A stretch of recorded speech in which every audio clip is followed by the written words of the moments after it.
Hello class 10, welcome back to our channel. So class 10 we are doing our financial money management and we are doing our chapter number 3, primary market, and we have already covered the part 1, basically the introduction part of this chapter, where we talked about the role of primary market, face value, and the term premium and discount in a security market. So today we are going to start our new topic, that is shares. And in the previous video we also talked about that why do companies need to issue shares to the public. Basically the main motive is to raise the capital only. And here are some different ways to issue the shares. So different kinds of issues we did, like the public issues, right or preferential issues, which is basically called the private placement. So let's start in detail. When we talk about the issues, first thing we have to learn, that is IPO. As you can see on the screen, IPO is a initial public offering. Beta ji, this is talk about like unlisted company. Unlisted company, which company is not registered in the security market, in the primary market. ठीक है, जो primary market में unlisted है, अभी तक उन्होंने कभी भी अपना इशू को, कभी भी अपने सिक्योरिटीज को इशू नहीं किया था, ये वो कंपनीज हैं. सो अनलिस्टेड कंपनीज जब फ्रेश इशू करती हैं, वॉट एवर द शेयर और अ बॉन्ड, एनीथिंग, किसी भी सिक्योरिटी का जब फ्रेश इशू होता है for the sale purpose, this is basically called the IPO. IPO means आप किसकी बात कर रहे हैं, this is for public and this is unlisted company. इससे पहले कंपनी ने कभी भी इश्यूज नहीं किए थे securities. Okay, now the second term, as you can see, the further issue और you can say a follow on public offering. Here is when an already listed company. This is the difference between IPO and the further issue. In IPO, unlisted company was working, and here the listed company. जब listed company अपना कोई fresh issue करती है security का, and after some time उनको लगता है कि अभी ये पूरी तरीके से sold out नहीं हुए, तो कुछ offers दिए जाते हैं. Offers दोबारा से देना same इश्यूज पे, क्योंकि वो एक बार में अभी तक सोल्ड आउट नहीं हुए हैं, तो उनको सेल पर्पस के लिए कुछ ऑफर्स दिए जाएंगे, और ये पब्लिकली ही होता है. This is called a further issue. Further issue means आप रीडायरेक्ट कर रहे हैं, से अपने सिक्योरिटीज को सेल करने के लिए, सोल्ड आउट करने के लिए बेसिकली आपने कुछ डिस्काउंट्स ऑफर किए हैं. Okay, now the next thing, these are very important term. आप ध्यान रखेंगे कि ये फ्रेश है एंड अनलिस्टेड कंपनीज है. These are also fresh and reattempt by the listed company only. Okay, now the third term, you can see the right issue. Right issues is when a listed company, बच्चा जी, जब क्या करती है, कोई fresh issues को, fresh securities को issue करती है. किसके लिए? Only for the particular share holders. ये सबके लिए नहीं था. Okay, public issue for everyone, but right issue only for some, और we can say existing share holders, जिनके पास ऑलरेडी शेयर होल्डर्स हैं और कंपनी चाहती है कि मैं अपने और ज़्यादा शेयर सेल करना चाहती हूँ, तो सबसे पहले उनको प्रेफरेंस दी जाएगी. हेयर सबसे पहला राइट किसका होगा बच्चा? राइट उनका होगा जिनके ऑलरेडी शेयर्स हैं. So right issues basically the securities for the existing share holders. और किस तरह से अलॉट किए जाते हैं? जैसे सपोज कीजिए एक कंपनी है, उस कंपनी में 5 शेयर होल्डर्स थे, किसी के पास 20% था, किसी के पास 30, किसी के पास 10, किसी के पास 40, 50, ऐसे अलग अलग परसेंटेज में उनके पास शेयर्स थे. जब कंपनी ने दोबारा से शेयर्स को रीसेल किया, नए शेयर्स को, बिकॉज उसके पास अभी तक कंप्लीट सफिशिएंट कैपिटल नहीं थी, उसको लगता है अभी उसको और मनी चाहिए और कैपिटल चाहिए, तो और ज़्यादा शेयर्स को सेल किया जाएगा। इसके लिए ये जो एग्जिस्टिंग शेयर होल्डर्स हैं जो पहले से ही एग्जिस्ट कर रहे हैं, इनमें शेयर्स को डिवाइड कर दिया जाएगा on the ratio basis. Means जैसे इनके पास पहले जिस रेशियो में शेयर्स थे, अगेन जब शेयर्स आएंगे तो इनको सेम रेशियोज में डिवाइड कर दिया जाएगा। So in this way the company raise capital without diluting stake of existing stake holders. तो बाहर से लोग नहीं आएंगे, इन्हीं के already existed share holders they can like purchase, or we can say they can again invest their money in the new or the fresh securities. Okay, now the third one is preferential. The term is preference. Here you can see preference मतलब आप किसी को special मौका दे रहे हैं, preference दे रहे हैं. So this basically this issue of shares, or you can say convertible securities by listed company to a select groups of person under section 81 of the Companies Act. As we already discussed, अब ये क्या हुआ था, right issues share holders के पास गए थे. Preferential issues basically कुछ specific लोगों के पास या फिर स्पेसिफिक कंपनीज के पास जाते हैं, ये पब्लिकली ओपन नहीं होते. इससे क्या होता है, कंपनी जो है इजीली अपने कैपिटल को रेस कर पाता है, and the issuer company has to comply with the companies act, और जो भी उसकी रिक्वायरमेंट होती है उसकी फुलफिलमेंट हो जाती है. And all these procedures will work on the SEBI guidelines. ये अपने आप से नहीं हो रहा है, ये सेबी गाइडलाइंस के ही अंदर होता है. तो कुछ प्रेफरेंशियल इश्यूज होते हैं, some issues are public issues and some are right issues. So let's discuss our flow chart. As you can see here, the classification of issues are public for everyone, right for the existed shareholders, and preferential for the specific people or companies. When we talk about public issues, so public में बच्चा हमने करा IPO. IPO is for unlisted companies, and FPO is for listed companies. And unlisted companies में भी IPO में भी एक होता है फ्रेश इशू, जब सबसे पहले आया, और अगर वो पूरी तरीके से सोल्ड आउट नहीं हुए देन डेफिनेटली कुछ डिस्काउंट लगाया जाएगा, तो उनको बोलेंगे offer for sale. Similarly further public offering में भी FPO में भी first is fresh and then offer for sale as similar to IPO. I hope this is clear. Now please look at the issue price. Issue price basically the initial price. Company कोई भी price देती है, initially this was the issue price.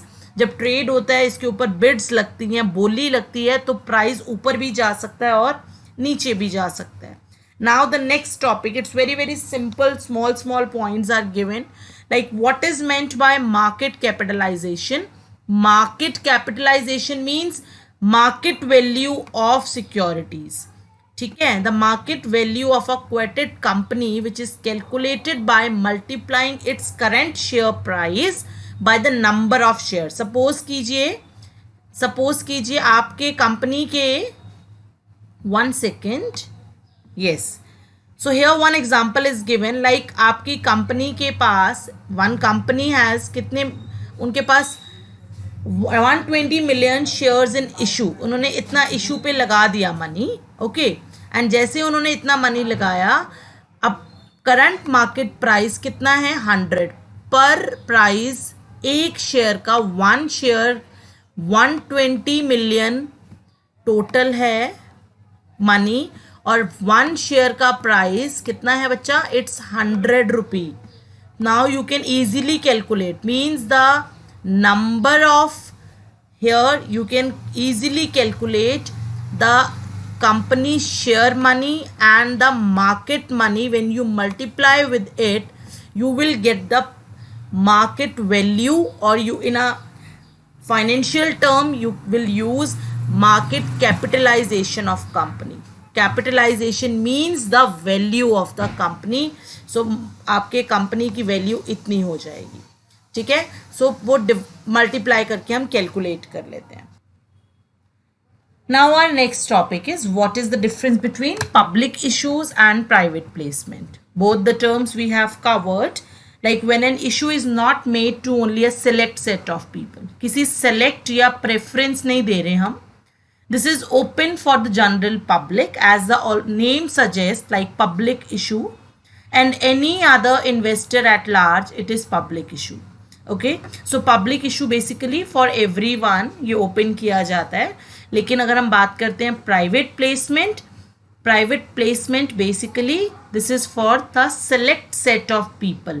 Private placement is also called a preferential issue. Okay, so as पर companies act आपको कितने लोगों को allotment देना है.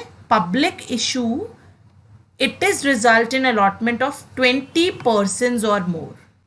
ठीक है, इतने ज़्यादा people can invest their money, तभी आप ओपन करेंगे पब्लिक के लिए. अगर आप 50% लोगों को चांस नहीं दे सकते, 50% से कम चांस देना चाहते हैं, तो आप फिर पब्लिक इशू में नहीं आएंगे. सो कंपनी जब ओपन करती है अपने सिक्योरिटीज़ को, तो 50 से अगर ज़्यादा हैं तो it is considered as public issue. And when we talk about the private placement, so it is less than 50%. ये दोनों की रेंज है according to the act 1956. As we already discussed, IPO is basically the unlisted company जो अपने fresh issues को, अपने fresh securities को issue करती है. एंड अगर उसका सेल नहीं होता है, वो पर्टिकुलर उसका सोल्ड डाउन नहीं होते हैं वो सिक्योरिटीज़, तो दोबारा से कुछ ऑफर बेसिस पे कुछ ऑफर्स निकाल के, कुछ डिस्काउंट्स निकाल के उसको रीसेल कर जनरेट किया जाता है. This whole process is called the initial public process. Okay, now the next point is who decides the price of an issue. हम बार बार बोल रहे हैं एक कंपनी ने इशूज सिक्योरिटी इशू किया, वो प्राइस कौन तय कर रहा है. सो इंडियन प्राइमरी मार्केट, ठीक है, जो बेसिकली हम 1992 की बात कर रहे हैं, कुछ हम गाइडलाइंस को फॉलो करते हैं, कुछ गाइडलाइंस को फॉलो किया जाता है. And this is basically the consultation between the merchant bankers and shall decide the price. There is no price formula जो कि सेबी ने दिया है. तो सेबी ने ऐसा कोई स्टिपुलेटेड फार्मूला नहीं दिया कि उसी बेसिस पे किसी भी सिक्योरिटी का प्राइस इशू किया जाएगा. No, SEBI doesn't play any role in price fixation. It depends totally on the merchant banker or the demand, we can say. Company और मर्चेंट बैंकर जो है अपने डिस्क्लोजर करते हैं कुछ पैरामीटर्स के साथ और प्राइस इशू किया जाता है. 2 types of issues हैं. There are 2 types of issues. One where company and lead merchant banker fix a price. उसको बोलते हैं फिक्स्ड प्राइस. जब फिक्स कर दिया भाई हमारा इशू, हमने बॉन्ड इतने का सेल करना है, if you want to purchase you can, so this is called fixed price. लेकिन कभी कभी ऐसा होता है कि आपके पास फिक्स्ड नहीं मिलता. क्या हुआ, एक फ्लोर प्राइस जरूर फिक्स्ड कर दिया जाता है. फ्लोर प्राइस और we can say the base price is fixed, और उसके बाद उसको मार्केट सर्कमस्टांसिस पे छोड़ दिया जाता है. फिर जब उसके ऊपर बोली लगती है, बिड लगता है, तो वो फ्लोर प्राइस कभी अप होता है, कभी डाउन. डाउन बहुत कम होता है, अप ही होता है बेसिकली. और इस प्रोसेस को बेसिकली हम बिल्डिंग प्रोसेस बोलते हैं, वो हम अभी आगे पढ़ेंगे बच्चा. सो हेयर 2 टाइप्स हैं, 2 तरीके हैं. There are 2 ways by which the price of any security is issued in the primary market. So what does price discovery through book building process mean? This is very very important. So book building is basically a process. ये कब use किया जाता है बेटा जी? इन IPOs. IPOs आपको बिल्कुल याद होना चाहिए. This is for the unlisted company where the company issues their securities first time, or we can say fresh securities issue किए जाते हैं. It is a mechanism during the period for which the IPO is open. जैसे ही IPO open होता है क्या आना start हो जाता है बेटा जी? Beads are collected. लोग अपने अपने बिड्स लगाना स्टार्ट कर देते हैं अलग अलग प्राइजेस पे, और विच आर अबव और equal to the floor price. तो कभी कभी जो प्राइस कंपनी ने इशू किया होता है उसी के इक्वल रह जाता है, और कभी कभी अबव भी चला जाता है. सो इस तरह के इश्यूज का प्राइस आपको कब पता चलेगा? पहले पता चला आपको? नहीं. ये कब पता चलेगा? At the time of closing. So जब क्लोजिंग होगी बिड की, उस टाइम पे हम we can calculate the price. Basically in which process we are talking about? We are talking here building process. Okay, so difference क्या है बच्चा, इस डिफरेंस को समझना is very important and it's very basic point in the share market. So here between, what is the difference between offer of shares through book building and offer of shares through normal public issues? दोनों में क्या फर्क है? बड़ी simple language में फर्क समझिए. इसमें आपका प्राइस कोई सेट नहीं है, कंपनी ने फ्लोर प्राइस दिया है, उसके बाद bids are collected from the investors at various prices, and वो उससे अबव भी हो सकता है, उसके इक्वल भी हो सकता है, लेकिन और उसका ऑफर प्राइस हमें eight the end of the bid he clear हो पाएगा. लेकिन नॉर्मल पब्लिक इश्यूज में ऑलरेडी प्राइजेस दिए जाते हैं, एडवांस में प्राइजेस पता होते हैं इन्वेस्टर्स को. सो बड़ा बेसिक सा डिफरेंस है, यहाँ पर प्राइस नहीं पता हमें, लेकिन नॉर्मल पब्लिक इश्यूज में we know the actual price. So in case of book building the demand can be known every day as the book is being built. तो अगर ज़्यादा डिमांड है उन जो सिक्योरिटीज इशू किए गए हैं तो डिमांड डेफिनेटली बढ़ेगी, but in case of public issue demand is non at the close of the issue. तो जब इसमें आपका क्या फर्क आ रहा है, बुक बिल्डिंग के टाइम पे पता रोज हमें समझ आएगा कि डिमांड है या नहीं, क्योंकि रोज बिड्स में चेंजेस आएंगे.